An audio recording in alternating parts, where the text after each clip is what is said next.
Hello guys, subscribe कीजिए और bell icon को प्रेस कीजिए ताकि आपका कोई भी इंपॉर्टेंट वीडियो कोई भी टॉपिक का रिलेटेड मिस ना हो। है गाइस, वेलकम बैक। अभी हम स्टार्ट करेंगे आपका digestion and absorption chapter class 11 का। ठीक है, ह्यूमन फिजियोलॉजी का फर्स्ट चैप्टर। तो चैप्टर बहुत ही ईजी है। हर साल नीट में 1 से 2 क्वेश्चन आता है एंड आप आराम से शॉर्ट वो कर लोगे। चैप्टर बहुत ईजी है, बस डाइजेशन प्रोसेस को समझना है। हम नॉर्मली क्या खाते हैं, उसका ब्रेकडाउन कैसे होता है, ब्रेकडाउन होने के बाद हम लोग का बॉडी कैसे एब्जॉर्व करता है। सिर्फ एब्जॉर्व करने से नहीं होगा, मेरे बॉडी में पूरे हर जगह सप्लाई कैसे होता है, हर टिश्यूज़ में, ठीक है, ब्लड की मदद से। एंड अनडाइजेस्टेड पार्ट कैसे बाहर जाता है, बस इसी को समझना है। रोल्स ऑफ हार्मोन्स, कौन हार्मोन किसको तोड़ता है, दिस टाइप, कौन सा हार्मोन कहाँ से सीक्रेट होता है, क्वेश्चन यही सब होने वाला है इसमें। ठीक है, किसका अरेंजमेंट कैसा है, कौन कहाँ प्रेजेंट है, कौन कहाँ प्रेजेंट नहीं है, यही सब क्वेश्चन है। तो इस चैप्टर को मैं आपको 2 नोट से पढ़ाऊँगा, एक हैंड रिटन नोट है और आपका ये एक समझने के लिए पीपीटी है। ठीक है, दोनों से मैं पढ़ाऊँगा। चलिए let's start. So digestion and absorption chapter. So आप जो भी खाना खाते हो, हम जो भी खाना खाते हैं, that food content various kind of nutrients, protein, carbohydrate, ठीक है, फैट्स, जो कि हमको क्या करता है, आपको एनर्जी प्रोवाइड करता है, हमारे बॉडी में हमको एनर्जी प्रोवाइड करेगा। ठीक है, इनका ब्रेकडाउन होने के बाद वाटर हमारे लिए काफ़ी इसेंशियल है, क्योंकि हम लोग का बॉडी जो है, बॉडी का जो सेल है, सारा रिएक्शन सेल का साइटोप्लाज्म में ही होता है। एंड साइटोप्लाज्म क्या है, वाटरी है, सेमी लिक्विड फ्लूइड है कि नहीं। सो वाटर नहीं होने से सेल में जो कंपोजिशन होगा साइटोप्लाज्म, डिहाइड्रेशन हो जाएगा और डिहाइड्रेशन होने से शरीर में मेटाबॉलिज्म उतना अच्छे से नहीं हो पाएगा। ठीक है, रिएक्शन एक सेल में होता है, उसे हम मेटाबॉलिज्म कहते हैं। ठीक है, एनाबॉलिज्म कैटाबॉलिज्म बोथ इंक्लूड होता है। एनाबॉलिज्म मतलब सिंथेसिस रिएक्शन, कैटाबॉलिज्म मतलब ब्रेकडाउन रिएक्शन। तो वाटर भी ज़रूरी है, उसके साथ साथ हमारे लिए थोड़ा बहुत अमाउंट का मिनरल्स भी ज़रूरी है। जैसे नर्व इम्पल्स में आपको पता है सोडियम पोटेशियम का बहुत इंपॉर्टेंट रोल्स है, उसी तरीके से मिनरल्स जो भी आयन्स हैं हमको मिनरल्स के थ्रू से मिलते हैं। प्लस कोई एंजाइम ऐसा होता है जैसे कार्बोक्सी पेप्टाइडेस, वो जिंक के प्रेजेंस में ही काम करता है, तो भी हमारे लिए मिनरल्स काफ़ी ज़रूरी है। एंड विटामिन्स, विटामिन्स हमारे लिए काफ़ी ज़रूरी है, बिकॉज विटामिन्स से हम लोग का बहुत सारा कोएंजाइम बनता है। ठीक है, कोएंजाइम फिर वही है, बहुत सारा प्रोटीन ऐसे होते हैं जो कोएंजाइम के साथ मिलकर ही काम करेंगे, जैसे NAD, NADP, ये सब कंटेंट डिराइव होते हैं विटामिन नायासिन से, B3 से। ठीक है, सो इसलिए हमको खाना का ज़रूरत होता है, जो भी हम खाते हैं ये सब सारा रोल प्ले करेगा। बट हम जो भी खाना खा रहे हैं, whatever we take, our body can not absorb, हम लोग का बॉडी डायरेक्ट कार्बोहाइड्रेट प्रोटीन का फॉर्म में एब्जॉर्ब नहीं कर सकता, तो इस कॉम्प्लेक्स सब्सटेंस को पहले तोड़ा जाता है। सो इस कॉम्प्लेक्स मॉलिक्यूल को सिंपल फॉर्म में ब्रेक डाउन किया जाता है, जैसे कार्बोहाइड्रेट को उसका मोनोसेक्राइड यूनिट में, प्रोटीन को उसका यूनिट है जैसे अमाइनो एसिड में। सो ये चैप्टर देखने से पहले मैं आपको सजेस्ट करूँगा बायोमोलिक्यूल्स क्लियर कीजिए। ठीक है, तब ये सब इंडिविजुअल यूनिट, मोनोमरिक यूनिट समझ में आएगा। ठीक है, तो उस एब्जॉर्बेबल फॉर्म में ब्रेक डाउन करने को ही हम बोलते हैं आपका डाइजेशन। सो डाइजेशन आपका 2 तरीके से होगा, एक तो मैकेनिकल होगा, आप चबाओगे तोड़ोगे, और एक होता है बायोकेमिकल। बायोकेमिकल से मतलब आपका एंजाइम्स लोग रिएक्ट करके फर्दर ब्रेक डाउन करेंगे। सो इसी को हम पढ़ेंगे पूरा चैप्टर में। ठीक है, सो जो भी हम खाते हैं उससे हमको मिला रहेगा energy for the life activities, growth के लिए materials, maintenance of body temperature, repair of tissue. ठीक है, जो भी हम खाते हैं वो इंपॉर्टेंट रोल प्ले करेगा। सो स्टार्ट करते हैं आपका पूरा डाइजेशन का प्रोसेस थ्रू इन नोट्स। तो डाइजेशन में बेसिकली आपको 5 स्टेप हमको करना है। इंजेक्शन मतलब खाना अंदर लेना, डाइजेशन मतलब उसका ब्रेकडाउन होगा सिंपल फॉर्म में, फिर मेरा बॉडी जो है सेल्स एब्जॉर्ब करेगा। ठीक है, उसे हम कहते हैं एब्जॉर्प्शन। एब्जॉर्ब करने के बाद हर टिश्यूज़ और सेल्स तक पहुंचाएगा ताकि उसको यूटिलाइज कर पाए। ठीक है, जो काम के लिए तो खाना खा रहे हैं एनर्जी के लिए, तो हर सेल्स के पास पहुंचा के जो यूटिलाइज करा जाएगा उस प्रोसेस को हम कहते हैं एसिमिलेशन। और जो अनडाइजेस्टेड पार्ट होता है वो एनर्जी के थ्रू से बाहर निकल जाएगा। सो ये 5 स्टेप्स होता है आपका डाइजेशन का, ध्यान दीजिएगा। और इस चैप्टर में हम पढ़ेंगे डाइजेस्टिव सिस्टम का बारे में, फूड का डाइजेशन कैसे होता है, एब्जॉर्प्शन कैसे होता है, active process, passive process, utilisation कैसे होगा, and disorders related to digestive systems. So let's start. जैसे कि ऑलरेडी मैंने बेसिक्स दे दिया, तो डाइजेशन मतलब क्या, कॉम्प्लेक्स बायोमोलिक्यूल्स आपका सिंपल फॉर्म में ब्रेकडाउन हो जाएगा। जैसे कार्बोहाइड्रेट अपना इंडिविजुअल यूनिट मोनोसेक्राइड में, प्रोटीन अमाइनो एसिड में, फैट्स जो है अपना फैटी एसिड प्लस ग्लिसरॉल में ब्रेकडाउन होगा। ठीक है, क्योंकि बॉडी जो है सिंपल फॉर्म में ही एब्जॉर्ब कर पाएगा। Now our digestive system consist of alimentary canal, and associated gland. ठीक है, alimentary canal and associated gland. Glands के बारे में हम पढ़ेंगे, पहले एलिमेंट्री कैनल डिस्कस कर लेते हैं, जैसे एक ओपनिंग रफ आइडिया। तो एलिमेंट्री कैनल आपका मुख से स्टार्ट होता है, एंटीरियर आगे है, टू डी कंटिन्यू होते चलता है टू दी पोस्टीरियर एनस तक। ठीक है, तो चलिए पाथवे देखते हैं। सो ये स्टार्ट होता है आपका माउथ, उसके बाद आगे बकल कैविटी। ठीक है, बकल कैविटी में आपका क्या है, टीथ है, टंग है। ठीक है, टीथ है, टंग है। फिर जाएगा आपका फेरिंग्स। ठीक है, खाना का बात कर रहे हैं, फूड का प्रोसेस। देन आपका जाएगा नेक्स्ट है आपका ओइसोफेगस में। ओइसोफेगस के बाद आपका स्टोमक आएगा, जे शेप का स्टोमक। ठीक है, उसके बाद स्टोमक के बाद आपका जाएगा स्मॉल इंटेस्टाइन में। स्मॉल इंटेस्टाइन का याद रखिएगा डीजे अली। ठीक है, डीजे अली, अली का आई, डेट इज पहला है duodenum, then jejunum, then ilium.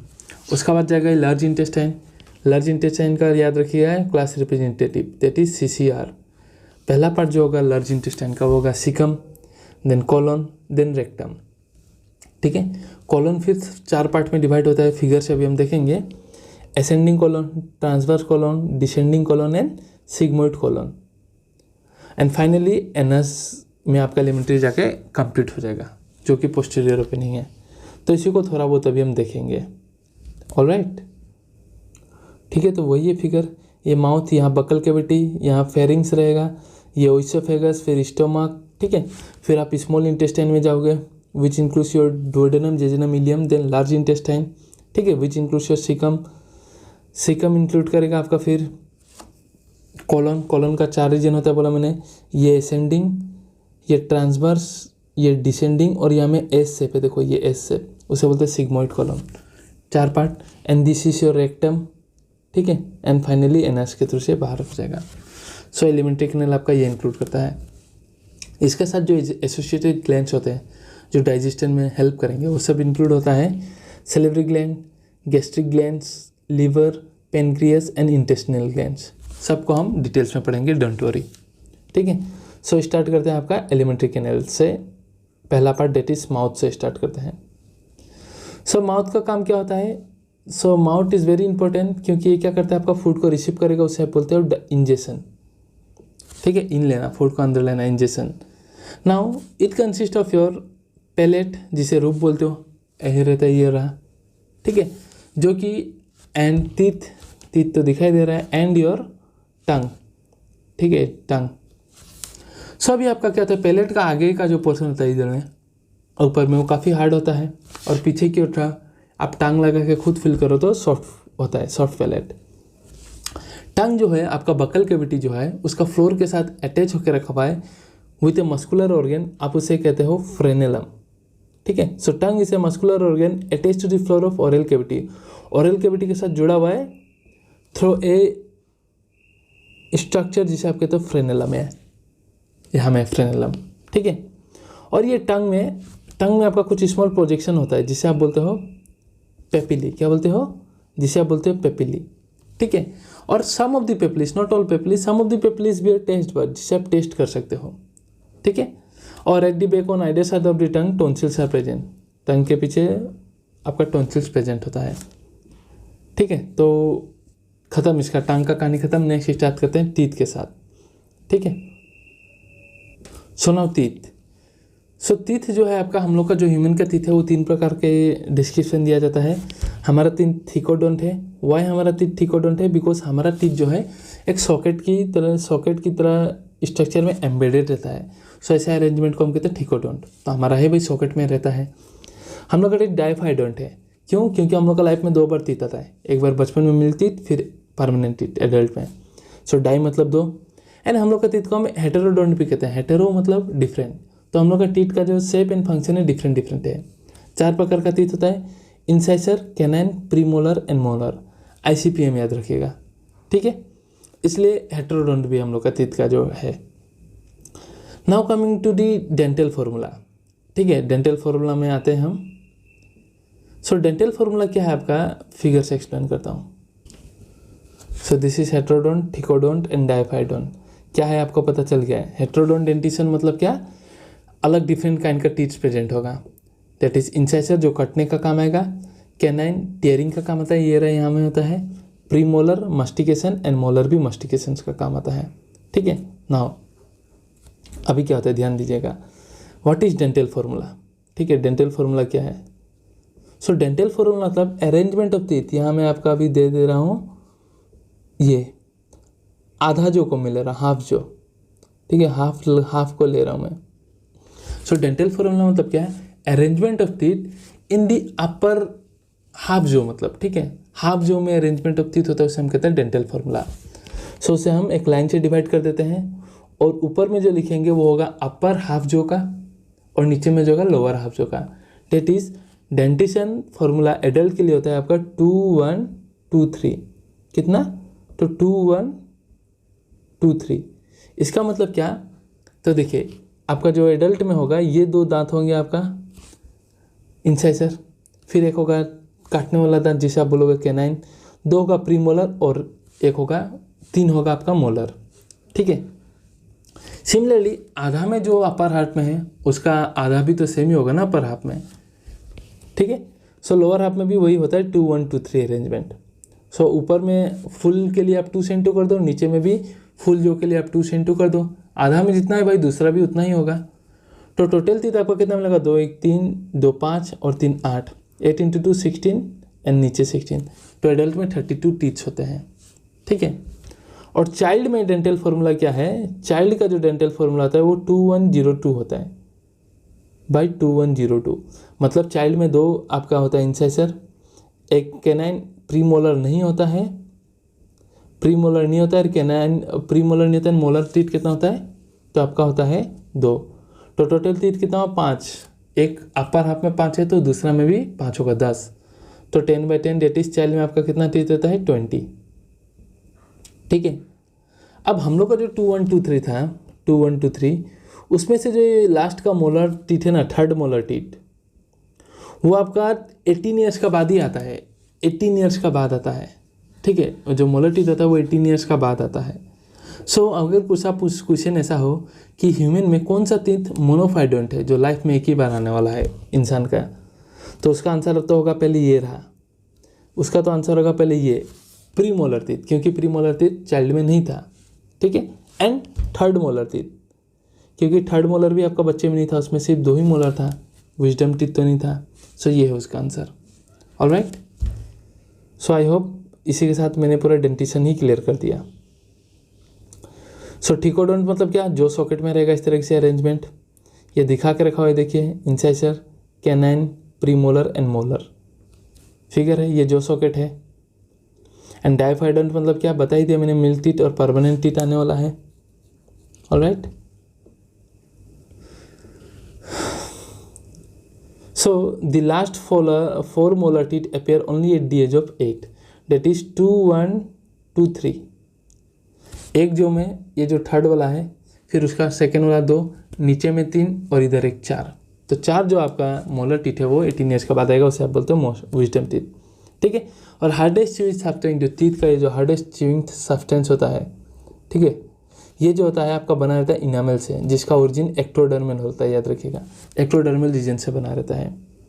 ठीक है, सो इन डेंटल फॉर्मूला क्या है ऑलरेडी बता दिया आपको, बस अब याद रख लेना है कि क्या है 2 1 2 3 एंड 2 1 0 2। एडल्ट में 32 एंड चाइल्ड में 20 टीथ टोटली नंबर। ठीक है, सो नेक्स्ट आते हैं हम अभी फेरिंग्स में। सो खाना लिए बकल कैविटी में गया, फिर फेरिंग्स में जाएगा। फेरिंग्स में आपका क्या होता है कि suppose this is pharynx, then pharynx is the common opening for your trachea, ये ट्रेकिया, वेंट्रल ट्रेकिया, और इसके पीछे रहता है आपका ओइसोफेगस, दोनों के लिए कॉमन ओपनिंग है। सपोज ये मैं बना रहा हूँ यहाँ ट्रेकिया और यहाँ मैं बना रहा हूँ ये oesophagus, oesophagus, okay, this is trachea, just समझने के लिए। तो यहाँ से विंड भी आता है, फूड भी आता है। तो ट्रेकिया में आपका खाना ना जाए बोल के ट्रेकिया में कुछ कार्टिलिजिनस कवरिंग होता है। ट्रेकिया का जो ढक्कन होता है उसे हम कहते हैं ग्लोटिस। क्या? ग्लोटिस। तो यहाँ में ऐसा कुछ फ्लैप जैसा स्ट्रक्चर होता है, ढकनी होता है, उस ढकनी को कहते हैं इपीग्लोटिस, इपीग्लोटिस जो कार्टिलिजिनस होता है। सो ये इपीग्लोटिस आपका प्रिवेंट करता है फूड को ट्रेकिया में ना जाए और ओइसोफेगस में जाए। ठीक है, बस समझते चलना है। सो फेरिंग्स जो है कॉमन पासेज है आपका डाइजेस्टिव एंड रेस्पिरेटरी सिस्टम के लिए भी। ठीक है, when food material pass through the pharynx the cartilaginous epiglottis, ठीक है, क्लोसेस कर देगा ग्लोटिस, मतलब फेरिंग्स का ओपनिंग्स हुआ। ठीक है, and prevent the entry of the food into the trachea. Alright, ये एपिग्लोटिस आपका प्रिवेंट करेगा। एंड उसके बाद जो आपका खाना है डायरेक्ट फेरिंग से आपका चला जाएगा ओइसोफेगस में, जो कि मस्कुलर टिप है 30 सेंटीमीटर लॉन्ग होता है, जो कि फूड आपका स्टोमक में लेके जाएगा। ठीक है, जो आपका जो ओइसोफेगस का जो पोस्टीरियर पार्ट होता है, एंडिंग पार्ट, पोस्टीरियर मतलब एंडिंग पार्ट, ठीक है, वो क्या होता है, वहाँ में एक स्पिंचर होता है कि जो भी खाना स्टोमक में जाएगा तो इस एक स्पिंचर होता है वेल्व की तरह, ताकि एक बार यहाँ जाए तो वहाँ से वापस से बैकफ्लो ना हो। ठीक है, सो उस स्पिंचर को हम कहते हैं गैस्ट्रो ओइसोफेजल स्पिंचर। ठीक है, गैस्ट्रो ओइसोफेजल स्पिंचर, जिसमें आपका सर्कुलर मसल होता है, वो क्या करता है, it controls the opening of oesophagus into the stomach. और ओइसोफेगस में जो फूड का ट्रेवल होता है वो इस तरीके से होता है, उसे हम कहते हैं पेरिस्टेल्टिक मूवमेंट। क्या बोलते हैं उस मूवमेंट को, पेरिस्टेल्टिक मूवमेंट। हर एक पे क्वेश्चन है, ठीक है, ऑलरेडी जस्ट बता रहा हूँ, मैं बताते चल रहा हूँ, 1 by 1 सीक्वेंस में चल रहे हैं। Now coming to your stomach. ठीक है, आते हैं स्टोमक में, ओइसोफेगस के बाद स्टोमक। तो ये जे शेप स्ट्रक्चर है जहाँ फूड स्टोर होता है और थोड़ा बहुत डाइजेशन होता है। इसका 4 पार्ट होता है।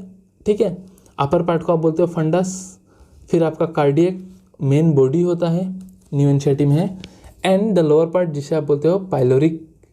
ठीक है, ये जो लोअर पार्ट है इसे आप बोलते हो पाइलोरिक, ये जो लोअर पार्ट है इसे आप बोलते हो पाइलोरिक रीजन। ठीक है, सो फंडा, कार्डियस, बॉडी एंड पाइलोरिक। ये पाइलोरिक रीजन जो है ये जाके आपका कहाँ खुलेगा स्टोमक से, स्मॉल इंटेस्टाइन। स्मॉल इंटेस्टाइन का पहला पार्ट कितना है, डीजी एलिटेटिस डुओडेनम में। तो जब एक से भी दूसरा मेजर ऑर्गन में स्ट्रक्चर जा रहा है तो वहाँ स्पिंचर होते हैं, वेल्व होते हैं, ताकि बैकफ्लो होने ना दे। तो यहाँ में भी एक स्पिंचर होगा। लास्ट पार्ट क्या है स्टोमक का, पाइलोरिक। तो इस स्पिंचर को आप बोलोगे पाइलोरिक स्पिंचर। ठीक है, so pyloric stomach lead to the small intestine by an opening pylorus guarded by sphincter known as pyloric sphincter. और स्टोमक का जो इंटरनल होता है, इंटरनल लेयर, म्यूकोसा लेयर, वहाँ में से आपको इनफोल्डिंग्स दिखाई देता है इस तरीके से। इस इनफोल्डिंग्स को आप कहते हो रुगी। ठीक है, रुगे कहते हैं इसे। सो स्टोमक के बाद आपका कहाँ चला जाएगा, स्मॉल इंटेस्टाइन में चला जाएगा, which is the longest part of gut. 7 metre long होता है एंड 2.5 सेंटीमीटर का डायमीटर होता है। इसका 3 पार्ट होता है, डुओडेनम, जेजुनम एंड इलियम।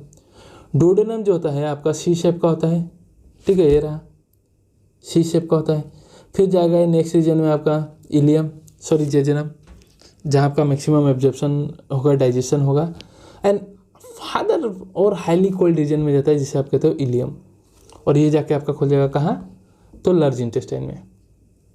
ठीक है, और स्मॉल इंटेस्टाइन में जो आपका म्यूकोसा लेयर है, इंटरनल वाला जो लेयर है, वहाँ में आपका कुछ फिंगर लाइक प्रोजेक्शन आते हैं इस तरीके से, उससे आप बोलते हो विलाई। ठीक है, और हर विलाई में आपका कोलुमनर एपिथेलियम सेल्स और ब्रश बॉर्डर अपीयरेंस देते हैं इस तरीके से, ब्रश बॉर्डर अपीयरेंस देते हैं कोलुमनर सेल। ठीक है, उसे आप बोलते हो माइक्रोविलाई। ये क्या करते हैं, आपका सरफेस एरिया बढ़ा देते हैं ताकि मैक्सिमम एब्जॉर्प्शन हो पाए। और ये जो आपका विलाई होता है, ये जो विलाई ऐसे जूम करके दिखाया गया है, इसका पास आपका जो होता है कैपिलरी नेटवर्क्स होता है, ये रहा। ठीक है, ताकि इससे आपका सप्लाई कर पाए, ये जो नेटवर्क ब्लड वेसल्स है आपका एब्जॉर्प्शन में हेल्प करे सेल में। एंड लेक्टियल्स भी होता है। लेक्टियल्स क्या करता है, आपका फैट एब्जॉर्प्शन में हेल्प करेगा। ठीक है, ऑलराइट, जो लिम्फ वेसल है जो फैट एब्जॉर्प्शन में हेल्प करेगा। फिर जाएगा आपका लार्ज इंटेस्टाइन में, जो कि ऑलरेडी पाथवे हमने ऑलरेडी देख चुका है। पहला पार्ट है आपका सीकम। सीकम जो है ये हर्बीवोर में वेल डेवलप होता है। ठीक है, हर्बीवोर में वेल डेवलप होता है और हमारे में काफ़ी छोटा होता है, वेरी स्मॉल। और ये हमारे में सीकम जो है ये सिम्बायोटिक बैक्टीरिया को रखते हैं, सिम्बायोटिक बैक्टीरिया जो कि विटामिन B12 प्रोड्यूस करते हैं। याद रखिएगा, सिम्बायोटिक बैक्टीरिया कहाँ होता है, सीकम में होता है, विटामिन B12 प्रोड्यूस करेगा, प्लस जो हमारे डाइजेशन में भी हेल्प करेगा। तो म्यूचुअल रिलेशनशिप होता है हमारा, हम खा रहे हैं तो उसको खाना मिल रहा है, बदले में वो हमको विटामिन B12 दे रहा है और डाइजेशन में हेल्प कर रहा है। ठीक है, और सीकम से आपका एराइज होकर रखा है फिंगर लाइक वेस्टिजियल ऑर्गन, जिसे आप बोलते हो वर्मीफॉर्म अपेंडिक्स। ये अपेंडिक्स जो है हमारे बॉडी में वेस्टिजियल है, कोई काम नहीं है। मे भी हमारे पूर्वजों में काम हुआ होगा, इन कोर्स ऑफ इवोल्यूशन इसका काम कम गया तो अब ये वेस्टिजियल ऑर्गन है। ठीक है, उसके बाद आपका है कॉलोन। कॉलोन का 4 पार्ट होता है, मैंने बोला ये असेंडिंग, ट्रांसवर्स, डिसेंडिंग, और न्यू एनसीईआरटी में है आपका ये एस शेप का जो है सिग्मोइड कॉलम। फिर आपका जाएगा रेक्टम एंड एनस के थ्रू से आपका जो है बाहर निकल जाएगा जो भी चीज़ें। एक चीज़ यहाँ रह गया कि आपका जब स्मॉल इंटेस्टाइन का इलियम जाके खुलेगा लार्ज इंटेस्टाइन में, कहाँ, सीकम में, तो एक पार्ट से दूसरे पार्ट में जा रहा है तो यहाँ भी एक वेल्व होता है, उसे आप बोलते हो इलियोसिकल वेल्व। क्या, इलियम से सीकम जा रहा है तो इलियोसिकल वेल्व, वेरी सिंपल, ताकि बैकफ्लो होने ना दे एक बार सीकम में जाने के बाद। ठीक है, अभी फिर से इसको फिर से फ्लो चार्ट में दिखा देता हूँ, चलिए। क्विक समरी के लिए फूड आपका माउथ जाएगा ओरल कैविटी, ओरल कैविटी से फेरिंग्स, फेरिंग से आपका ओइसोफेगस में जाएगा, एपिग्लोटिस में आपका ट्रेकिया में नहीं जाएगा। क्यों? क्योंकि उसे प्रिवेंट करेगा एपिग्लोटिस। फिर ओइसोफेगस, ओइसोफेगस से आपका कहाँ जाएगा, स्टमक। एक स्पिंचर होता है गैस्ट्रोइसोफेजियल स्पिंचर। स्टमक आपका जे शेप है, इसका 4 पार्ट होता है, fundus, cardiac, body and pyloric. Pyloric आपके जाके खुलता है स्मॉल इंटेस्टाइन का डुओडेनम में, तो उस स्पिंचर को कहते हैं पाइलोरिक स्पिंचर। डुओडेनम आपका सी शेप होता है, जेजेनम यू शेप, ठीक है। And ileum highly coiled structure. Ileum आपका लार्ज इंटेस्टाइन का सिकम में खुलेगा थ्रो इलियोसिकल वेल्व। सिकम हो जाएगा फिर कॉलन में, खाना जो है फिर अनडाइजेस्टेड पार्ट कॉलन में जाएगा। कॉलन का 4 पार्ट है, एसेंडिंग, ट्रांसवर्स, डिसेंडिंग एंड यहाँ सिग्मोइड कॉलन। फिर आपका रेक्टम एंड एनस। सिकम में आपका सिम्बायोटिक माइक्रो ऑर्गेनिजम्स रहते हैं और वहाँ से अराइज होता है आपका वर्मीफॉर्म अपेंडिक्स, जो कि वेस्टिजियल ऑर्गन है। ठीक है, अभी हम देखेंगे आपका wall of the alimentary canal. ठीक है, अभी हम देखेंगे आपका एलिमेंट्री कैनल का बारे में पूरा details study. Alright, so now histology of the gut. ठीक है, टिश्यू लेवल में स्टडी करेंगे अभी गट को। ठीक है, तो गट मतलब क्या, आपका जो चल रहा है आपका ये ओइसोफेगस ट्यूब का लाइक स्ट्रक्चर है, फिर स्टोमक, फिर आपका इंटेस्टाइन। ठीक है, ट्यूब लाइक स्ट्रक्चर है ना, तो उसको काट के ऐसे देखेंगे। ये ट्यूब जा रहा है तो इसको काट के जब देखोगे ना तो आपको ऐसा दिखाई देगा। ठीक है, सो यहाँ में बस आपको मैं लेयर दिखा दे रहा हूँ समझने के लिए, सारा इन्फॉर्मेशन मैं बता दूंगा, उससे ज़्यादा कुछ नहीं होने वाला है क्वेश्चंस। ठीक है, सो देखिए यहाँ जो है आपका सबसे आउटर मोस्ट जो लेयर होता है ये रहा, देखिए ये रहा सबसे आउटर मोस्ट लेयर गट का, उसे आप बोलते हो सबसे आउटर मोस्ट लेयर को आप बोलते हो सिरोसा। देखिए यहाँ तोड़ के दिखाए, सबसे आउटर मोस्ट लेयर क्या बोलते हैं, सिरोसा। उसके बाद जो इनर सेकेंड लेयर होता है, आउटर से मैं बात कर रहा हूँ, उसे कहते हैं मस्कुलरिस। क्या, मस्कुलरिस। ठीक है, सिरोसा के बाद नेक्स्ट जो है ये मस्कुलरिस लेयर है।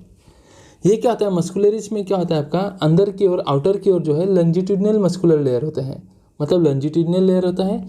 इनर की ओर में सर्कुलर होते हैं, स्मूथ मसल के बने हुए रहते हैं। आउटर की ओर लंजिट्यूडिनल अरेंजमेंट रहता है, इनर की ओर सर्कुलर अरेंजमेंट रहता है। थर्ड लेयर जो इसके बाद है, ये जो थर्ड लेयर है वो है आपका सब म्यूकोसा। ठीक है, 4 लेयर के बने होते हैं ये पाइप जो है। थर्ड लेयर है आपका सब म्यूकोसा। एंड जो ये देखिए इनर वाला लेयर है, सीधी इनर लेयर, जहाँ से आपका एक्चुअल में फूड जाने वाला है। ठीक है, वो पाइप का एकदम अंदर वाला पार्ट, उसे आप बोलते हो म्यूकोसा, सबसे इनर वाला लेयर को। तो ये पूछेगा आउटसाइड से इनसाइड, इनसाइड से आउटसाइड, इनसाइड से आउटसाइड लेयर पूछा तो म्यूकोसा, सब म्यूकोसा, मस्कुलरिस, सिरोसा। आउटसाइड से इनसाइड पूछा तो सिरोसा, मस्कुलरिस, सब म्यूकोसा एंड म्यूकोसा। ठीक है, बहुत सिंपल। अब ये सारा इन्फॉर्मेशन मैं आपको प्रोवाइड करता हूँ, चलिए बस। सो अभी क्या है आपका, बात करते हैं हम सिरोसा से, आउटर मोस्ट लेयर से। सो आउटर मोस्ट लेयर है, याद रखिएगा मेसोथेलियम से बना हुआ है। ठीक है, नेक्स्ट लेयर जो है आपका मस्कुलरिस है, जो कि आउटर लॉन्जिट्यूडिनल है और इनर सर्कुलर है। ठीक है, जिसे हम मस्कुलरिस बोलते हैं। ये क्या से बना हुआ है, स्मूथ मसल से बना हुआ है। थर्ड लेयर है आपका सब म्यूकोसा, जो क्या से बना हुआ है, लूज कनेक्टिव टिश्यू से बना हुआ है, ध्यान रखिएगा। And this is the layer which contains nerve, blood and lymph vessel. ठीक है, यहाँ आपका nerve, blood and lymph vessel content होता है आपका सब म्यूकोसा लेयर में। तो आपका एलिमेंट्री कैनल तो पूरा चल ही रहा है ना, आपका ओइसोफेगस से लेकर एनस तक चल रहा है। ठीक है, सो ये जो आपका गट का रीजन है, सब म्यूकोसा में हर जगह आपका ग्लैंड प्रेजेंट नहीं होता। ये तो लेयर रहेगा ही पूरा पाइप जैसा स्ट्रक्चर।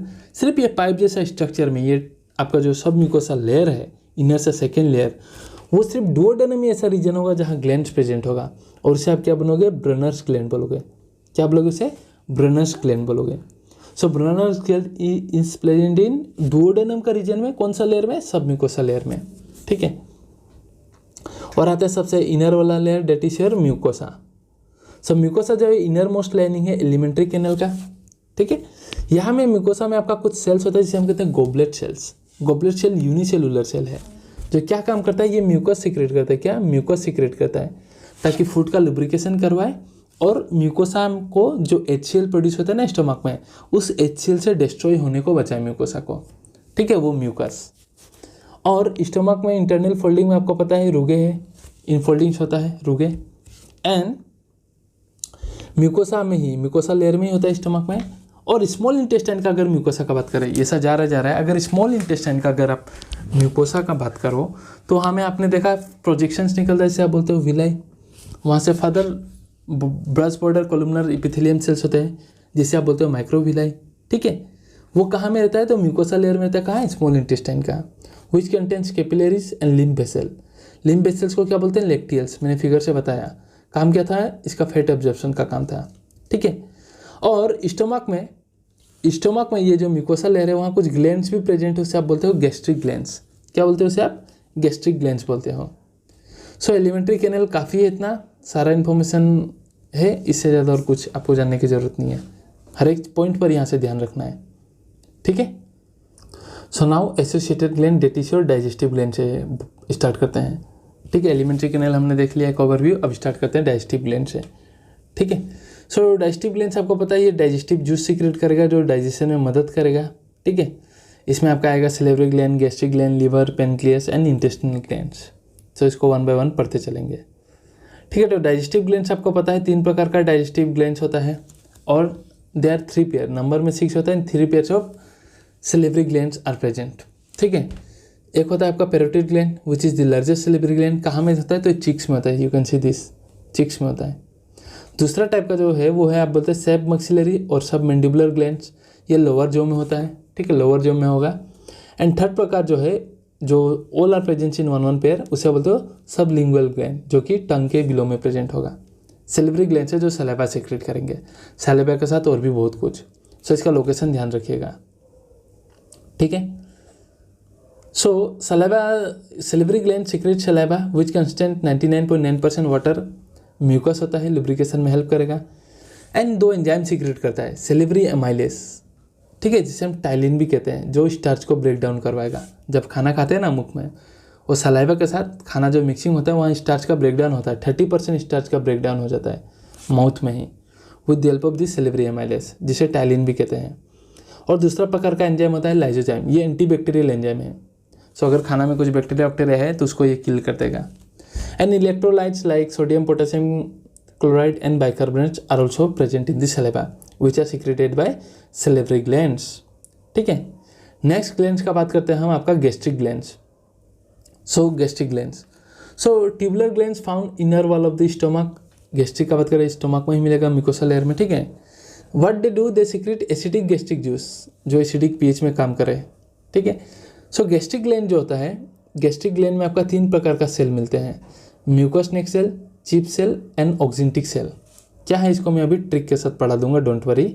आप बस देखो एक बार फिगर, ये जो म्यूकोसा लेयर है ना, ये सब ग्लैंड है। ठीक है, कहाँ प्रेजेंट है, स्टोमक में।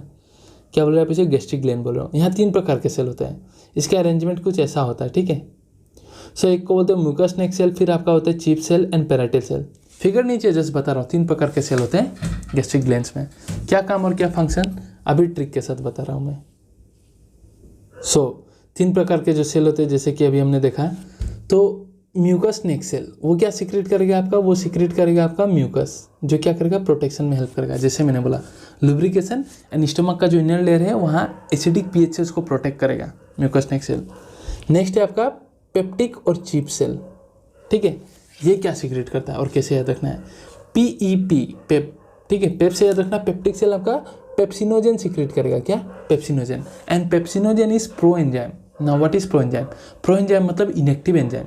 ठीक है, वो एक्टिव फॉर्म में नहीं है, इनएक्टिव फॉर्म में। तो ये सीक्रेट करता है आपका पेप्सिनोजेन, इनएक्टिव एंजाइम, जो कि पेप्सिन में कन्वर्ट होगा एक्टिव फॉर्म में। ठीक है, ये पेप्सिनोजेन आपका एक्टिव फॉर्म पेप्सिन में कन्वर्ट होता है in the presence of HCl, जो कि 1.8 pH में काम करता है, इसलिए पेप्सिन 1.8 pH में काम करता है।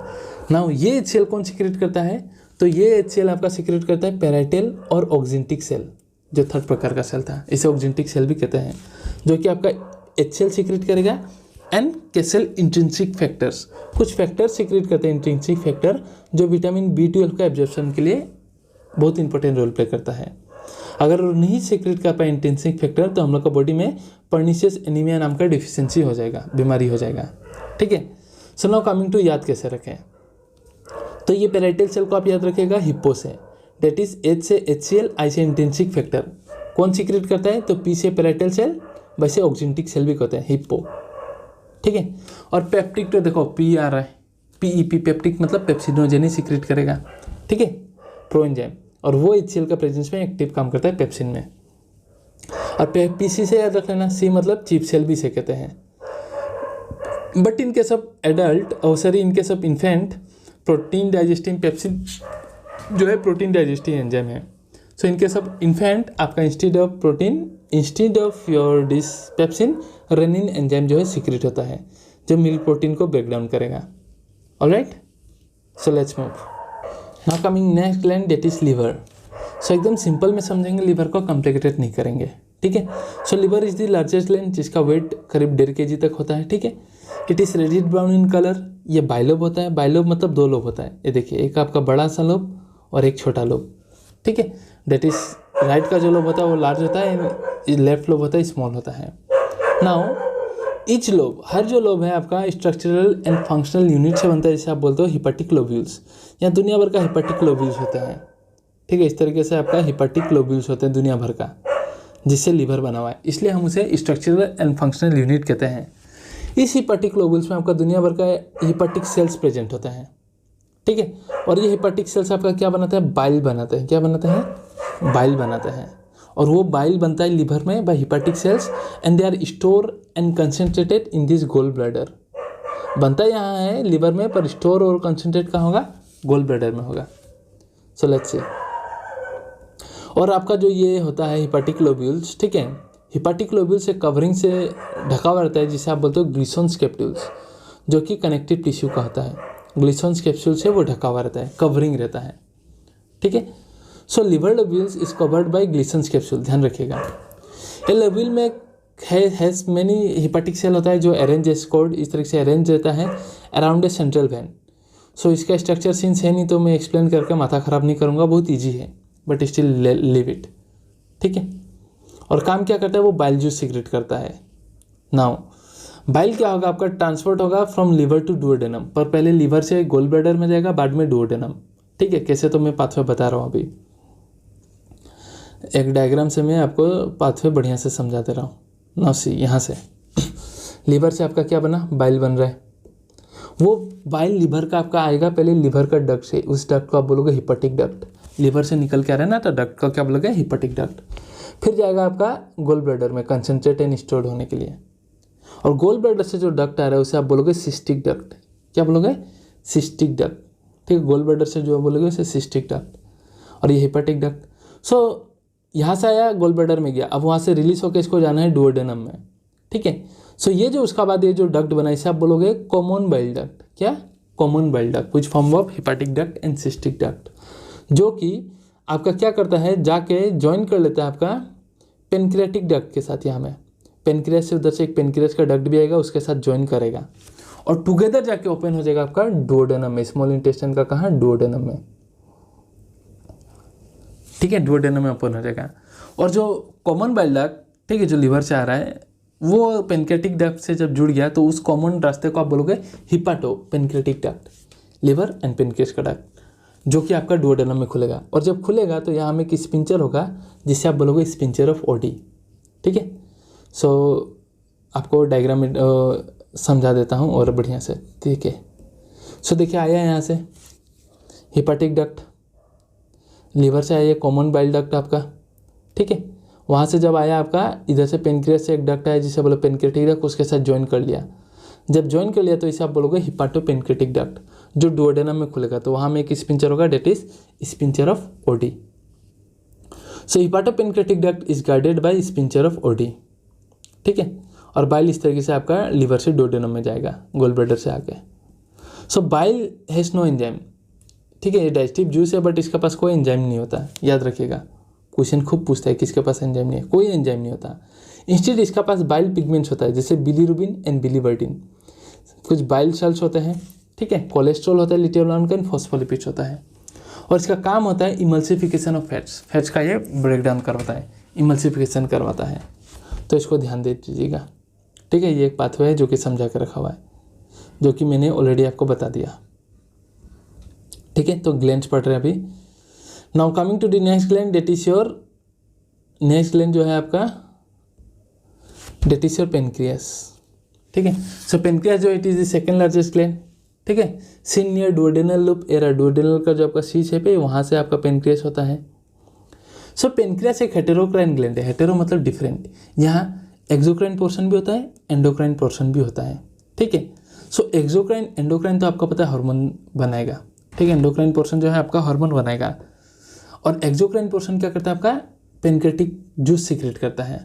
ठीक है, पेनक्रेटिक जूस सीक्रेट करता है which helps in digestion, and this pancreatic juice contain inactive enzymes like proteases, जो प्रोटीन को तोड़ने वाला है, लाइक ट्रिप्सिनोजेन। ठीक है, सब में नोजेन नोजेन आ रहा है, पेप्सिनोजेन वो इनएक्टिव था, पेप्सिन में बना। सो ट्रिप्सिनोजेन आपका ट्रिप्सिन में बनेगा तब एक्टिव होगा। सो इनएक्टिव एंजाइम्स कंटेन करता है ट्रिप्सिनोजेन, काइमोट्रिप्सिनोजेन, प्रोकार्बोक्सी पेप्टाइडेस। ठीक है, सब प्रोटीन एंजाइम है। फिर एमाइलेस जो आपका स्टार्च को तोड़ेगा, लाइपेसेस, ठीक है, जो फैट्स को हेल्प करेगा, एंड न्यूक्लियसेस जो न्यूक्लिक एसिड को ब्रेक डाउन करने में हेल्प करेगा। क्वेश्चन पूछता है कि which one of the following enzymes is secreted by pancreas.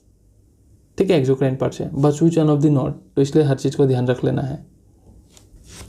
ठीक है, उसके बाद इसका तो रोल जो भी है वो तो डाइजेशन में देख लेंगे। एंड नेक्स्ट आता है इंटेस्टिनल ग्लैंड। तो इंटेस्टाइन में भी आपको पता है कि इंटेस्टाइन में भी आपका ग्लैंड्स होता है, जैसे कि आपको पता है कि ब्रोनर्स ग्लैंड। कहाँ में था ब्रोनर्स ग्लैंड, तो इसे डुओडेनल ग्लैंड भी बोलते हैं। क्यों, क्योंकि डुओडेनम रीजन में पाया जाता है। कौन सा रीजन में, सब म्यूकोसा रीजन में। ठीक है, ये म्यूकस सीक्रेट करेगा। प्लस आपका होता है क्रिप्स ऑफ लिवर कुंट, ये भी ट्यूबुलर ग्लैंड्स होते हैं which consist of mucus secreting goblet cell, जो म्यूकस से सीक्रेट करेगा, and enzyme secreting Paneth cell. तो क्रिप्स ऑफ लिवर कुंट में आपका गोबलेट सेल भी होता है and enzyme secreting Paneth cell भी होता है, जो डाइजेशन में आपका हेल्प करेगा। और this gland secret various enzymes which helps in digestions like, ठीक है, लाइक इंटेस्टिनल जूसेस, और इंटेस्टिनल जूस को आप बोलते हो सक्कस एंटेरिकस। इंटेस्टिनल जूस जो भी सीक्रेट करेगा डाइजेशन के लिए, देख लीजिए, बस नाम सब क्लियर कर दूंगा अभी नेक्स्ट फिगर में, एवरीथिंग। सो इंटेस्टिनल ग्लैंड से जो भी जूस सीक्रेट होगा उसे आप बोलोगे सक्कस एंटेरिकस और intestinal juice. It contains enzymes like maltase, lactase, sucrase, dipeptidases, lipases, nucleotidases, nucleosidases. Bicarbonate और म्यूकस जो है वो अल्कलाइन मीडियम प्रोवाइड करता है और इंटेस्टिनल म्यूकस को प्रोटेक्ट करता है। ठीक है, सो नाम ये जो है इंटेस्टिनल जूस का कॉम्पोजिशन वो बहुत ईजी है, याद नहीं रखो अभी मैं याद करा दूंगा, बहुत ईजी है, जस्ट वेट एंड वॉच। सो अभी हम स्टार्ट करेंगे डाइजेशन का प्रोसेस। तो डाइजेशन कैसे होता है, तो आप जो भी खा रहे हो वो तो पहले सलाइवा के साथ मिक्स करेगा। ठीक है, and saliva consist of electrolyte enzymes like salivary amylase, ptyalin, जो क्या करेगा आपका 30% ऑफ स्टार्च को मुंह में तोड़ देगा। अंडर द pH 6.8 उतना में ही काम करता है, ध्यान रखिएगा। एंड लाइजोजाइम्स जो कि एंटीबैक्टीरियल एंजाइम होते हैं, एंड म्यूकस। सो ये सब आपका फूड के साथ आप मुंह में जो चबाते हो, उस जब ये फूड के साथ सब मिक्स जाता है तो उसे आप बोलते हो बोलस। ठीक है, बोल लाइक बन के आपका ओइसोफेगस से जाएगा, तो बोलस। बोलस आपका फेरिंग्स को होते हुए आपका ओइसोफेगस में जाएगा, ओइसोफेगस से स्टोमक में जाएगा, तो स्टोमक ओइसोफेगस से जब स्टोमक में जाएगा तो पेरिस्टाल्टिक मूवमेंट होगा, ऑलरेडी मैंने बोला था। सो जो अब खाना है आपका, जो भी कुछ है, जो भी आप बोलस जा रहा है स्टोमक में, वो जाके स्टोमक में 4 से 5 घंटा रहेगा और मिक्स होगा गैस्ट्रिक जूसेस के साथ। और जब गैस्ट्रिक जूसेस के साथ मिक्स होगा उससे उस जो कंपोजिशन जो भी अभी स्टोमक में है, खाना 4 से 5 घंटा रहने के बाद उसे आप बोलोगे चाइम। ठीक है, काइम। अब ये आपका जो है स्टोमक में, आपको पता है गैस्ट्रिक ग्लैंड्स में 3 प्रकार के सेल होते हैं, म्यूकस सिक्रेटिक सेल, पेप्टिक सेल जो पेप्सिनोजेन सीक्रेट करेगा वो HCl के प्रेजेंस में पेप्सिन बनेगा, एंड पेराइटल सेल जो HCl and intrinsic factor secret करता है। ठीक है, सो ये सब जो भी सेल्स है ये सब अपना एंजाइम्स का सीक्रेशन करेंगे, जो भी खाना आपका पेट में उसको वो तोड़ना चालू करेगा। तो उसके लिए जो भी फिगर है मैं दिखा दूंगा, बस आपको बता रहा हूँ, मतलब ईजी हो जाए। तो इसके बाद नेक्स्ट क्या होगा, आपका स्टोमक में होने के बाद आपका स्मॉल इंटेस्टाइन में जाएगा, डुओडेनम, जेजुनम, वहाँ ब्रेक डाउन होना चालू होगा। ठीक है, फिर वहाँ से ब्रेक डाउन होने के बाद फाइनली आपका जो डाइजेशन हो गया, ब्रेक डाउन हो गया, वो एब्जॉर्ब होगा और अनडाइजेस्टेड पार्ट आपका लार्ज इंटेस्टाइन में जाएगा। सो जो एनसीईआरटी में जो भी वो चार्ट दे के रखा है उसको अभी मैं एक्सप्लेन करूँगा। ठीक है, उस PDF से। सो एक रीडिंग मरवा देता हूँ आपको, जस्ट देख लीजिए। डाइजेशन मतलब कॉम्प्लेक्स सब्सटेंस को सिंपल फॉर्म में, एब्जॉर्बेबल फॉर्म में कन्वर्ट करना है। ठीक है, it includes mechanical process, mastication chewing करोगे, स्लो करोगे, वैसे पकड़ से पेरिस्टेटिक मोमेंट से आपका जाएगा बोलस बन के स्टोमक में, ठीक है। और जब माउथ में रहेगा तो सिर्फ स्टार्च का डाइजेशन होगा with help of ptyalin that is salivary amylase. कितना 30%, अंडर द pH 6.8। ये स्टार्च को डाइसेक्राइड में तोड़ देगा, di not monosaccharide. Final monosaccharide में ये डुओडेनम में ब्रेकडाउन होगा, डाइसेक्राइड में कितना परसेंट स्टार्च, तो 30% स्टार्च, ठीक है। फिर जाएगा डाइजेशन, फिर आएगा आपका डाइजेशन इज स्टोमक, स्टोमक में आ गया। सो 4 से 5 घंटा रहेगा और वहाँ चर्निंग मोमेंट होगा, स्टोमक के साथ मोमेंट होते रहेगा इस तरीके से। सो जो टर्निंग मोमेंट हो गया वहाँ जो भी आपका पेस्ट लाइक फॉर्म बनेगा उसे आप बोलोगे काइम। तो आपको पता है स्टोमक में आपका पेप्टिक सेल जो सीक्रेट करता है पेप्सिनोजेन, वो एक्टिव हो गया सेल का प्रेजेंस में into active pepsin, and pepsin is proteolytic enzyme. Proteo मतलब प्रोटीन को तोड़ेगा। सो आपका खाना में जो भी प्रोटीन था उसको ये तोड़ना चालू करेगा पेप्सिन इनटू प्रोटीएजेस, ठीक है, एंड पेप्टोड्स। डायरेक्टली अमीनो एसिड भी नहीं तोड़ा और छोटा छोटा पार्ट में तोड़ दिया। सपोज 50 का अमीनो एसिड का प्रोटीन था तो 10 करके तोड़ा, इस तरीके से तोड़ना चालू करेगा। कंप्लीट नहीं हुआ, कंप्लीट जो डाइजेशन होता है स्मॉल इंटेस्टाइन में होगा, ठीक है। सो वही ये इन केस ऑफ इन्फेंट जो है आपका वो करेगा, डेट इज इन्फेंट का केस में रेनिन काम करता है। रेनिन का स्पेलिंग और नोट में वहाँ सिंगल एन था, एक्चुअली डबल एन होता है रेनिन। सिंगल एल वाला रेनिन वो एक्सक्रीटरी सिस्टम में हम पढ़ेंगे, किडनी नेफ्रॉन में सेल्स होता है कुछ। डाइजेशन वाला जो रेनिन है वो डबल एन होता है, ठीक है। उसके अलावा लिटिल अमाउंट ऑफ लाइपेसेस भी सीक्रेट करता है गैस्ट्रिक ग्लैंड्स, ठीक है। जो भी खाना में है गैस्ट्रिक ग्लैंड्स आपका थोड़ा बहुत अमाउंट का लाइपेस भी सीक्रेट करता है ताकि लिपिड्स भी थोड़ा बहुत टूट जाए। फिर स्टोमक के बाद आपका जो कंटेंट है वो चला जाएगा डुओडेनम में, ठीक है, जहाँ आपका मैक्सिमम डाइजेशन स्टार्ट होगा। सो यहाँ में जो भी काइम आपका स्टोमक से निकल के आया है तो ध्यान दीजिएगा वो पहले मिक्स होगा आपका बाइल जूस से। सीक्वेंस चल देखा, पहले बाइल जूस एक्ट करेगा उस पर डुओडेनम में, जो आपका हिपाटोपेन लीवर से आया है, हिपाटोपेनक्रेटिक डक्ट से ज्वाइन होके। फिर आपका वहाँ देखो हिपाटोपेनक्रेटिक, तो पहले हिपाटो है तो वो एक्ट करेगा बाइल, फिर पेनक्रेटिक, बाद में पेनक्रेटिक जूस एक्ट करेगा, लास्ट में आपका फाइनल जो है intestinal juice that is succus entericus act करेंगे। सो चलिए देखते हैं one by one action of the bile. पहले बाइल क्या करता है, तो बाइल्स क्या करेगा, helps in digesting by emulsification. Fats molecule को आपका टाइनी टाइनी ड्रॉपलेट्स में कन्वर्ट कर देगा, जिसे मिसेल्स भी कहते हो, ठीक है। और क्या करेगा बाइल्स, दूसरा काम क्या करता है, लाइपेस को भी एक्टिव करता है कि लाइपेस जो है फर्दर आपका जो फैट्स है उसको तोड़े, ठीक है। सो बाइल का काम ये है, इमल्सिफिकेशन करता है फैट्स का। एंड नेक्स्ट आपका कौन काम करेगा, पेनक्रेटिक जूस। तो पेनक्रेटिक जूस में आपको पता है पेनक्रेटिक आपका जो एंजाइम्स था, सो एमाइलोपेप्सिन दैट इज एमाइलेस, पेनक्रेस से भी एमाइलेस सीक्रेट होता है, हमने देखा था, उसे हम बोलते हैं पेनक्रेटिक एमाइलेस। वो क्या करेगा, आपका जो भी रिमेनिंग स्टार्च था उसको डाइसेक्रेट में कन्वर्ट करेगा, मोनोसेक्रेट नहीं। सेलेवरी एमाइलेस भी डाइसेक्रेट बना, ये भी डाइसेक्रेट बना रहा है माल्टोस। फाइनली ये डाइसेक्राइड को मोनोसेक्राइड कौन बनाएगा, इंटेस्टिनल जूस। सब फाइनल चीज़ ही मतलब डाइपेप्टोड्स को भी अमीनो एसिड में बनाएगा, डाइपेप्टाइड को भी अमीनो एसिड, इंटेस्टिनल जूस, ठीक है। तो इसका ये काम है। फिर ये जब आपका पेनक्रेटिक जूस होता है that contain your proteolytic enzyme like trypsinogen, chymotrypsinogen and procarboxypeptidase, ठीक है। तो ध्यान दीजिए अभी क्या होने वाला है आपका कि ये ट्रिप्सिनोजेन है, ये तो इनएक्टिव है, सो it becomes in its active form trypsin with the help of enzyme enterokinase, ठीक है। एंटीरोकाइनिन है, एंटीरोकाइनेस हाई लेवल में जाओगे तो एंटीरोकाइनिन भी कहते हैं, बट आप ध्यान रखिएगा एंटीरोकाइनेस, ठीक है। जो इंटेस्टाइन का जो म्यूकोसा लेयर है वो सीक्रेट करता है, ये कौन, एंटीरोकाइनेस, वो सीक्रेट करता है। एंटीरोकाइनेस क्या करता है, आपका ट्रिप्सिनोजेन को एक्टिव ट्रिप्सिन में कन्वर्ट करता है, और फर्दर तब जाकर ट्रिप्सिन या काइमोट्रिप्सिनोजेन को काइमोट्रिप्सिन में कन्वर्ट करता है, एंड प्रोकार्बोक्सीपेप्टाइडेस को कार्बोक्सीपेप्टाइडेस में कन्वर्ट करता है, ठीक है। एक्टिव फॉर्म में प्रोटियोलाइटिक एंजाइम्स बन गए हैं। अब ये तीनों एंजाइम्स क्या करेंगे, आपका जो भी प्रोटीन, पेप्टोड्स, ठीक है, पेप्टाइड्स, जो भी थोड़ा बहुत प्रोटीन बचे हुए हैं, जो भी प्रोटीन है उसको ये फर्दर ब्रेकडाउन करेंगे इनटू डाइपेप्टाइड्स। डाई मतलब 2 अमीनो एसिड, ठीक है, जुड़े हुए हैं, 3 अमीनो एसिड जुड़े हुए हैं। अब उस तीनों को इंडिविजुअल पार्ट में कौन तोड़ेगा, इंटेस्टाइन का एंजाइम्स तोड़ेगा, ठीक है।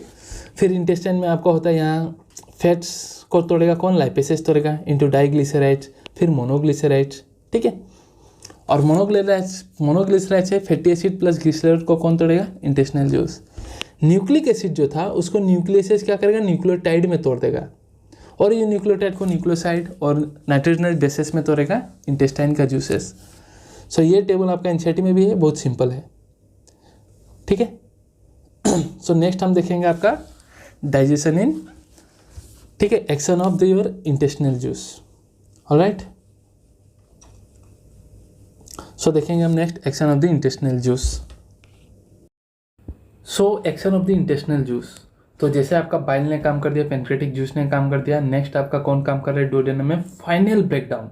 उन लोगों ने ऑलरेडी तोड़ के रख दिया एकदम मड़ोड़ के, अब फाइनल इंडिविजुअल फॉर्म में कौन तोड़ेगा? आपका इंटेस्टिनल जूस। तो इसलिए मैंने बोला था इसको याद करने का जरूरत नहीं, क्योंकि ये फाइनल प्रोडक्ट में तोड़ेगा। सो उन लोगों ने ऑलरेडी सब कुछ कर दिया है, इसको बस थोड़ा सा अपना रगड़ना है बस। डेट इज डाइपेप्टाइड्स में ऑलरेडी उन लोगों ने तोड़ के रखा हुआ है, ट्रिप्सिन, काइमोट्रिप्सिन ने, ठीक है, कार्बोक्सीपेप्टाइडेज ने। तो उस डाइपेप्टाइड्स को अब एमाइनो एसिड में तोड़ना है, तो सिंपल एंजाइम है डाइपेप्टाइडेज, ऐसी लग रहा है तोड़ेगा। माल्टोस को माल्टेस तोड़ेगा इंटू 2 ग्लूकोज मोलिकुल में, ठीक है। लैक्टोस को आपका तोड़ेगा lactase into glucose and galactose, क्योंकि सबको ये सारा सिंपल फॉर्म को मेरा बॉडी एब्जॉर्ब करेगा। सुक्रोज को तोड़ेगा आपका sucrase into glucose and fructose, ठीक है। ये सब डाइसेक्राइड है, माल्टोस डाइसेक्राइड है 2 ग्लूकोज का, लैक्टोस आपका डाइसेक्राइड है ग्लूकोज एंड गैलेक्टोस का, एंड सुक्रोस आपका डाइसेक्राइड है 2 यूनिट से बना हुआ है, 2 शुगर यूनिट से बना हुआ है, that is glucose and fructose. Nucleic acid को जो हमें न्यूक्लियस ने न्यूक्लियोटाइड में तोड़ा था, उस न्यूक्लियोटाइड को अब न्यूक्लियोसाइड में पहले तोड़ा जाएगा by the enzyme nucleotidase, simple. और उस न्यूक्लियोसाइड्स को फर्दर नाइट्रोजनस बेस और शुगर में तोड़ेगा कौन? साइड है ना, तो साइडेस, न्यूक्लियोसाइडेस, सिंपल। और जो डाइग्लिसराइड मोनोग्लिसराइड था उसको फैटी एसिड एंड ग्लिसरॉल में कौन तोड़ेगा? लाइपेस। तो इस तरीके से फाइनल होता है। एक ओवरव्यू आपको जस्ट दिखा रहा हूँ, हर तरीके से आपको ओवरव्यू दिखा के समझाने का कोशिश कर रहा हूँ, ठीक है। स्टोमक से आया आपका स्मॉल इंटेस्टाइन में, जहाँ में आपका जो मैक्सिमम सारा ब्रेकडाउन होगा डुओडेनम में, ठीक है। स्टोमक में आके तो पहले स्मॉल इंटेस्टाइन में आके पहले बाइल के साथ मिक्स होना चालू होगा। बाइल्स क्या करवाएगा आपका? देखिए थोड़ा जूम करके दिखा रहा हूँ बस समझने के लिए, बस समझ लीजिए, ऑलरेडी आपने देख चुका है कि बाइल क्या करवाएगा आपका? इमल्सिफिकेशन ऑफ फैट्स करवाएगा और लाइपेस को एक्टिवेट करवाएगा। इसमें कोई एंजाइम नहीं होता है, बाइल पिगमेंट्स होता है, bilirubin, biliverdin, cholesterol and phospholipids होता है, ठीक है। उसके बाद बाइल के बाद आपका कौन काम करेगा? Pancreatic juice which contain inactive enzymes like trypsinogen, chymotrypsinogen and प्रोकार्बोक्सीपेप्टाइडेज।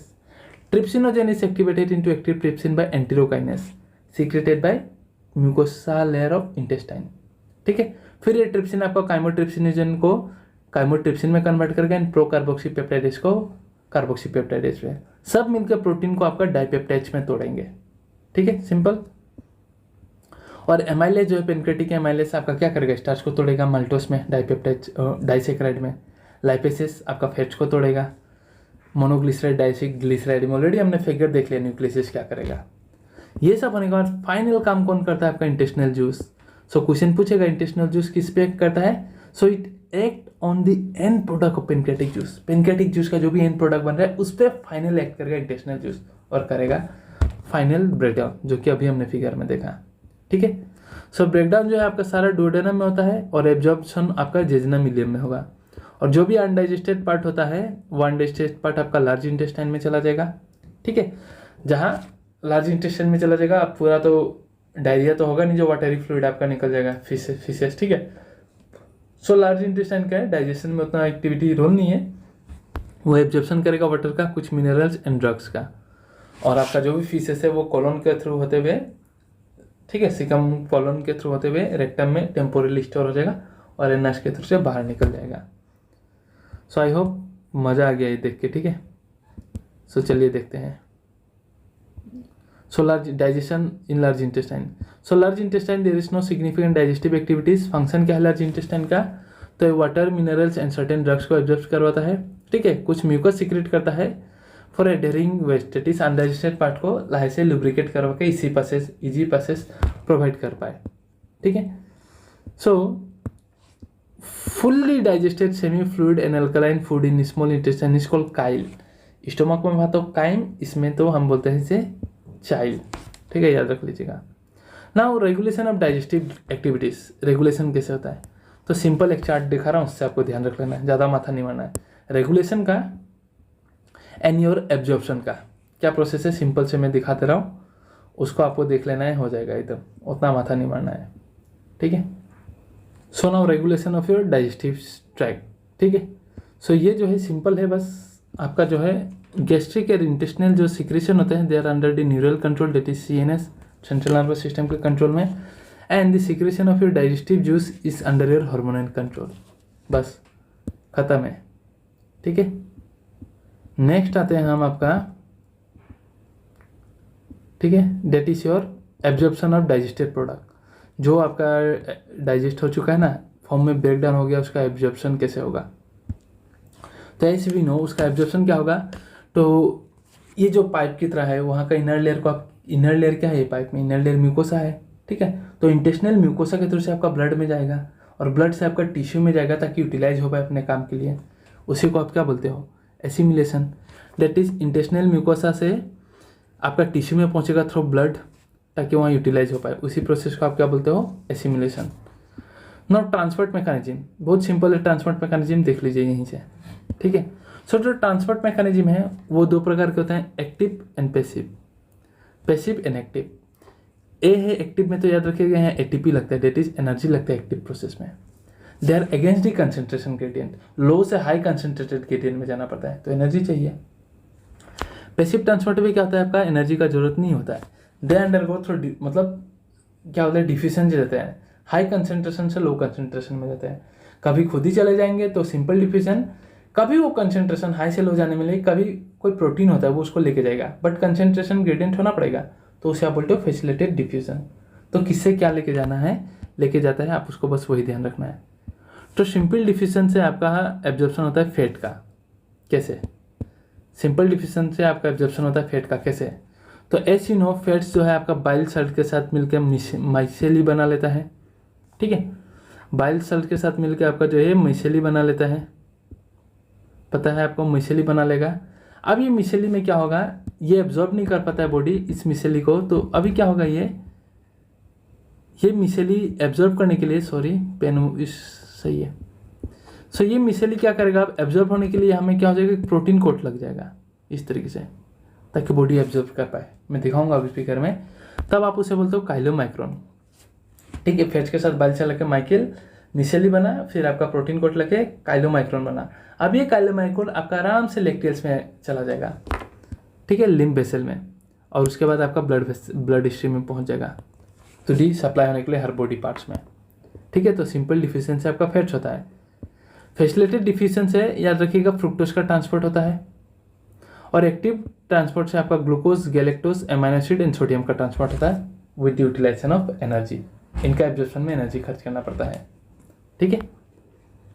सो चलिए, तो मैंने तो आपको बोल ही दिया वहाँ में, तो वही है, देखिए कि monoglyceride, diglyceride, fatty acid can not be absorb directly, ठीक है, as they are water insoluble. तो क्या करेगा, बाइल सल्ट एंड फॉस्फोलिपिड उसको पहले small spherical water soluble droplets में कन्वर्ट करते हैं, जिसे आप बोलते हो मिसेली, ठीक है। मिसेल में इसको कन्वर्ट करेगा, और वो मिसेली फिर आपका क्या होगा, they are reformed into small protein coat fat globules chylomicron, protein एक कोटिंग लग जाता है जिसे आप बोलते हो काइलोमाइक्रोन, ये रहा। और फाइनली ये काइलोमाइक्रोन आपका जो है लेक्टियल्स में झिल्ली के थ्रू से ट्रांसपोर्ट होकर बॉडी में पहुंचेगा, ये लेक्टियल्स है, ठीक है। नाउ इसको भी आपको जानना है कि absorption in different part of alimentary canal, apart from digestion, उससे पहले भी कहीं कहीं पार्ट में क्या क्या एब्जॉर्प्शन होता है, कौन सा रीजन में, उसको जान के रखना है, ठीक है। तो माउथ में आपका सर्टेन ड्रग्स, जैसे बहुत सारा कभी आप बीमार हो, डॉक्टर टेबलेट चबाने को देते हैं, चबा के खाना, दैट मीन्स माउथ में कुछ कुछ ड्रग्स एब्जॉर्ब हो जाता है, ठीक है।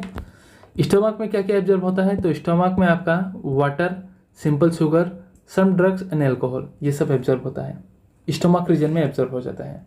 स्मॉल इंटेस्टाइन में तो सारा न्यूट्रिएंट, मोनोसेक्राइड, डाइसेक्राइड, जो भी है, amino acid, everything, all nutrients including minerals and vitamins are mostly absorbed in small intestine, jejunum and ileum में।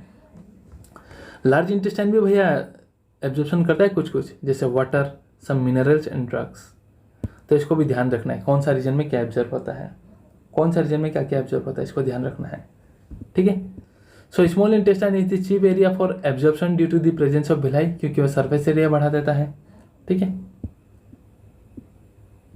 सो now absorb product are incorporated into tissue, ताकि उनका काम हो पाए, उसे हम बोलते हैं simulation. Undigested substance like plant fibre, dead bacteria etcetera form faeces. It enters caecum through ileocaecal valve, ठीक है, इलियम से, which prevent backflow of the faeces, ताकि आ ना जाए। And feces temporarily stored in the rectum and are eliminated through anus, and this process is called egestion or defecation, ठीक है, उसे हम egestion व defecation कहते हैं, ठीक है। सो इसके साथ हम लोग का होता है आपका डाइजेशन प्रोसेस बढ़िया से आराम से खत्म। न्यू एनसीईआरटी में नया टॉपिक है आपका कैलोरीफिक वैल्यू, एंड आपका ये भी है दैट इज डिसऑर्डर में आपका और भी कुछ इंक्लूडेड है, जो कि चलिए देखते हैं। तो ये जो है आपको पूर्ण एनसीईआरटी में नहीं मिलेगा, ठीक है, न्यूली एडिट न्यू एनसीईआरटी में ये आया हुआ है एक topic that is calorific value. काफ़ी सिंपल चीज़ है कैलोरीफिक वैल्यू। क्या है कैलोरीफिक वैल्यू? देखिए सिंपल सा चीज़ है। कैलोरीफिक मतलब हम लोग का बॉडी में जो भी एनर्जी प्रोड्यूस हो रहा है आपका खाने से, प्रोटीन हो, कार्बोहाइड्रेट हो, चाहे फैट्स हो, ठीक है, उस एनर्जी को हीट एनर्जी के फॉर्म में मेजर किया जाता है, हीट एनर्जी के फॉर्म में। अब कैलोरीफिक वैल्यू क्या है? अगर आपका एक 1 ग्राम पानी है, कितना, 1 ग्राम वाटर, ठीक है, पकड़ लीजिए ये 30 डिग्री सेल्सियस है, आपको इसको 31 डिग्री सेल्सियस करना है, तो ये बैठा बैठा 30 से 31 हो जाएगा क्या? नहीं होगा। सो 30 डिग्री से 31 degree, 1 degree Celsius 1 gram water का बढ़ाने के लिए जो हीट एनर्जी चाहिए उसको कहा जाता है 1 कैलोरी, ठीक है, उसे कहा जाता है 1 कैलोरी। और अगर 1 kg वाटर हो, 1 kg वाटर हो, 1 kg वाटर को 1 डिग्री टेम्परेचर बढ़ाने के लिए जो एनर्जी चाहिए होता है उसे कहा जाता है 1 किलो कैलोरी, ठीक है। हीट एनर्जी में मेजर किया जाता है कि आपको प्रोटीन जो एनर्जी प्रोवाइड किया है, सपोज कार्बोहाइड्रेट मैंने कुछ खाया, उसने मेरे को 1 किलो कैलोरी एनर्जी प्रोवाइड किया, तो उसको हीट एनर्जी में बोलूँ तो इतना एनर्जी प्रोवाइड किया कि मैं 1 किलो पानी को 1 डिग्री टेम्परेचर से मैं राइज कर सकता हूँ, ठीक है। So it is major in that term. So 1 calorie मतलब 1 ग्राम वाटर को अगर आप 1 डिग्री सेल्सियस राइज करते हो तो जो अमाउंट का हीट एनर्जी चाहिए डेट इज़ 1 कैलोरी। बट ये काफ़ी कम होता है, इसलिए जो फिजियोलॉजिस्ट होते हैं वो किलो कैलोरी में कहते हैं, मतलब मेजर करते हैं। और 1 किलो कैलोरी मतलब क्या?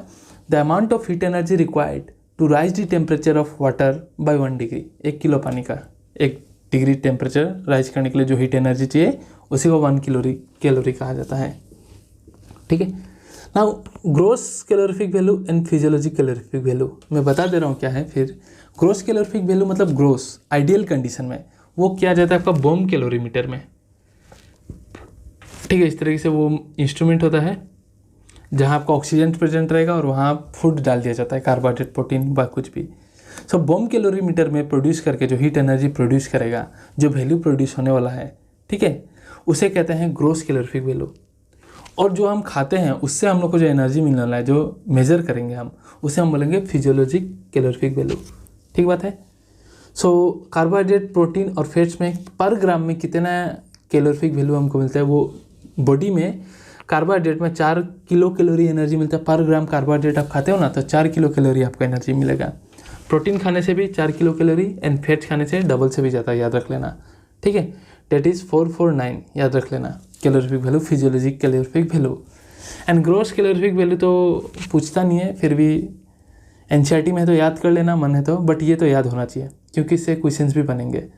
क्वेश्चन पूछेगा कि एक खाना था, आपको खाना खाने दिया गया, उसमें आपको 20 ग्राम carbohydrate, 5 gram protein and 10 gram fats मिला, तो आपको कितना एनर्जी मिलेगा? तो आप जितना भी ग्राम दिया हुआ है, पर ग्राम का 4 कैलोरी हो रहे, तो 10 ग्राम का 40 किलो कैलोरी होगा। ऐसा करके मल्टीप्लाई करके प्लस करके सॉल्व कर देना आपको, ठीक है। So this was a bit जो न्यू एनसीईआरटी में एडेड है। I hope this is clear. इस डाटा को याद रख लेना है बस। अब आते हैं disorders of digestive systems.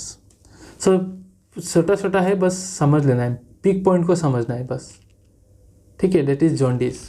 Jaundice मतलब क्या? बाइल पिगमेंट्स का डिपोजिशन हो जाना, जिसके वजह से आपका स्किन, आई जो होता है येलो कलर में टर्न हो जाते हैं, ठीक है। तो बाइल पिगमेंट्स का डिपोजिशन होना कौन सा बीमारी? जॉन्डिस। वोमिटिंग में क्या होता है? आपका स्टमक का कंटेंट क्या होता है? बाहर आता है, ठीक है। स्टमक का कंटेंट आपका बाहर आ जाता है। और इस वोमिटिंग का हम लोग का सेंटर होता है मेडुला में, vomit centre. So vomiting is control by vomit centre present in the medulla.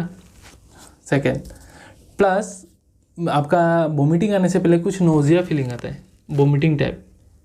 Vomiting आने से पहले बोलते हैं ना, अरे मुझे बोमी लग रहा है, उसे हम कहते हैं नोजिया। सो नोजिया प्रीसीड्स वोमिटिंग, ठीक है। थर्ड डिसऑर्डर आता है हम डायरिया। डायरिया मतलब क्या? एबनॉर्मल बाउल मूवमेंट होने का वजह से आपका फिशेस में, टट्टी में वाटरी कंटेंट बहुत ज़्यादा हो जाता है। ये क्यों होता है? बिकॉज आपका एब्जॉर्प्शन कम हो चुका है, एब्जॉर्ब नहीं हो रहा है वाटर जो लार्ज इंटेस्टाइन में, तो डायरेक्ट निकल रहा है, सो उसे हम कहते हैं डायरिया। कंस्टिपेशन मतलब क्या? जो फिशेस है वो रिटेन हो चुका है कोलन रीजन में due to irregular bowel movement, ठीक है, टट्टी वहीं अटक रहा है।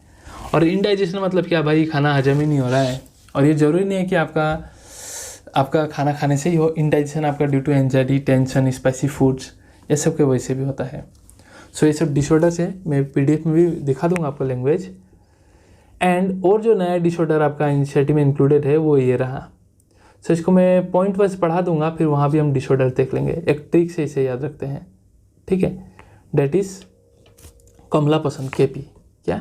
कमला पसंद। एडवर्टाइज तो देखा ही होगा अजय देवगन, ठीक है। आज सॉरी वो विमल का एडवर्टाइज करता है, सो सॉरी। ओके, कमला पसंद, ठीक है, गुटखा है ये एक प्रकार का। सो केपी से याद रखना, ख्वासिकर जो बीमारी होता है ये प्रोटीन एनर्जी माल न्यूट्रिशन है। मतलब दिस आर दी वर्ल्ड में बहुत लोग खाना खा रहे हैं बट उनको प्रॉपर प्रोटीन और कार्बोहाइड्रेट्स, कैलोरीफिक वैल्यू नहीं मिल पा रहा है। सो उसे हम हिडन हंगर भी कहते हैं, जो स्ट्रेटेजीज में हमने पढ़ा था। अब पार्टिकुलरली आपके शरीर में अगर सिर्फ प्रोटीन का डिफिशियंसी हो तो आपको जो बीमारी होने वाला है, माल न्यूट्रिशन होने वाला है, उसे बोलोगे ख्वासिकर। क्या? ख्वासिकर, डेट इज केपी। ख्वासिकर किससे होगा? ओनली प्रोटीन डिफिशियंसी से। एंड मरसमस जो होता है ये प्रोटीन प्लस कैलोरीफिक वैल्यू दोनों का डिफिशियंसी से होगा। केपी से दो ही है, ख्वासिकर एंड मरसमस। ख्वासिकर अगर प्रोटीन से हो रहा है तो ये दोनों से होगा कैलोरीफिक वैल्यू। अब केपी कौन खाता है? इन्फेंट खाएगा क्या? जन्मा हुआ बच्चा? ऑब्वियसली नहीं, तो कौन खाता है? चाइल्ड खाएगा, इसे याद रखना, ठीक है। सो चाइल्ड खाएगा, मतलब मेन डिफरेंस बता दे रहा हूँ मैं। तो मरसमस आपका इन्फेंट्स में होता है, second point. Third point, KP कौन खाते हैं? एकदम वो पेट निकाल के अंकल्स लोग खाते हैं, ऐसा टाइप का। तो प्रोटीन डिफिशियंसी में क्या होता है? ख्वासिकर में कहता है मेन जो फीचर्स है पोर्ट बेली, पेट ऐसा फुला हुआ रहता है। क्यों? क्योंकि वो तो खाना खा रहा है बट उसको प्रोटीन ही नहीं मिल पा रहा है, ठीक है। और इनके सब मरसमस इसके लिए लेसन्स होते हैं और भी बहुत सारा होगा। तो मेन डिफरेंस इतना ही है, तीन और भी है जो कि हम देखेंगे अभी पीडीएफ से। ख्वासिकर केपी, ठीक है, that is only protein deficiency. KP adult खाते हैं, दैट इज चाइल्ड में होगा, पोर्ट बेली। मरसमस दोनों protein deficiency and calorific value deficiency infant में होता है और इसके लिए लेसन्स इसमें दिखता है और भी बहुत सारा दिखाई देगा। सो उसको अभी पीडीएफ से आपको दिखा दूंगा। Alright, so protein energy malnutrition, that is PEM. It is dietary deficiency of proteins and food calorie. It includes marasmus and kwashiorkor, ठीक है, ख्वासिकर जो कि चिल्ड्रन में होता है। सो मरसमस को देखते हैं। सो मरसमस का it is the deficiency of both protein and calories. It is found in infant less than, infant में मिलता है 1 साल का जो कम है। रीजन क्या है कि replacement of mother milk bye food with poor protein and calorific value. माँ का जो मिल्क नहीं मिलता है बच्चे को और जो भी खाना पीना मिलता है उसमें प्रोटीन और कैलोरीफिक वैल्यू नहीं होता है। क्यों होता है ये? This happens if mother has second pregnancy और चाइल्ड बर्थ व्हेन दी, मतलब पहला जो बच्चा हुआ उसका भी 1 साल हुआ ही नहीं, उससे पहले ही दूसरा बच्चा होने का समय आ गया, तो ऑब्वियसली क्या होगा, वो बच्चे को मिल्क नहीं पिला पाएगी, काफ़ी बॉडी में चेंजेस होगा सेकेंड प्रेगनेंसी में, तो ये कारण है। सिम्टम्स क्या है? तो आपका impair growth and replacement of tissue protein, extreme emaciation of the body, thin limbs होता है, ठीक है, dry wrinkle skin, decline growth rate and body weight, impair growth, ठीक है, ब्रेन का अच्छे से डेवलपमेंट होता है, काफ़ी पतले होते हैं। ये आपका ख्वासिकर और मरसमस, और ये जो पेट निकाला है पेटू, ये है आपका ख्वासिकर सीधीस। तो इसको मतलब कैलोरी नहीं मिल पा रहा है, बस प्रोटीन मिल पा रहा है, ठीक है। सो साउथ अफ्रीका में मेरा काफ़ी प्रिवेलिंग कंडीशन ही है। सो ख्वासिकर जो है आपका, it is due to protein deficiency only, सिर्फ प्रोटीन का वही कारण है। इसमें से वही मदर्स मिल्क को रिप्लेस कर दिया जाता है, पर उसमें जो खाना दिया जाएगा उसमें हाई कैलोरीफिक वैल्यू रहता है बट लो प्रोटीन डाइट, सिर्फ प्रोटीन का कमी हो गया तो kwashiorkor. Like marasmus it also show wasting of muscles, thinning of limb, failure of growth and development, similar है। बट अनलाइक मरसमस इसमें फैट्स स्टिल रहता है अंडर द स्किन, ठीक है, fats still under the skin deposition रहता है। And extensive oedema, अब याद रखना फैट है तो फुला हुआ है, तो इडिमा मतलब शरीर का फूलना, and swelling of body parts. तो ख्वाहिशिकर में कैरेक्टर याद रहेगा। ख्वाहिशिकर में के पी से पेट फूला मतलब पोर्ट बेली रहता है, पोर्ट बेली से इडिमा भी याद रख लेना, इडिमा मतलब शरीर भी फूला हुआ है, and swelling of body parts. सब बहुत सिंपल है ये, आई होप क्लियर है सारा डिफिशियंसी। और जो डिसऑर्डर था उसको भी एक बार इसी PDF से आपको दिखा देता हूँ। तो इसमें क्या होता है, देखिए आपका जो ये आइज एंड ये बॉडी पार्ट जो है जॉन्डिस में बाइल पिगमेंट्स का वजह से येलो टर्न हो जाता है डिपोजिशन का वजह से, ठीक है। आपका वोमिटिंग में क्या होता है, ejection of the stomach content from mouth, it is control by vomit centre present in medulla oblongata, ठीक है। और वोमिटिंग आने से पहले एक फीलिंग आता है, उसे नोजिया बोलते हैं। डायरिया में क्या होता है, वाटरी फीसेस एलिमिनेट होगा, it reduces absorption of food, absorption in your water, ठीक है।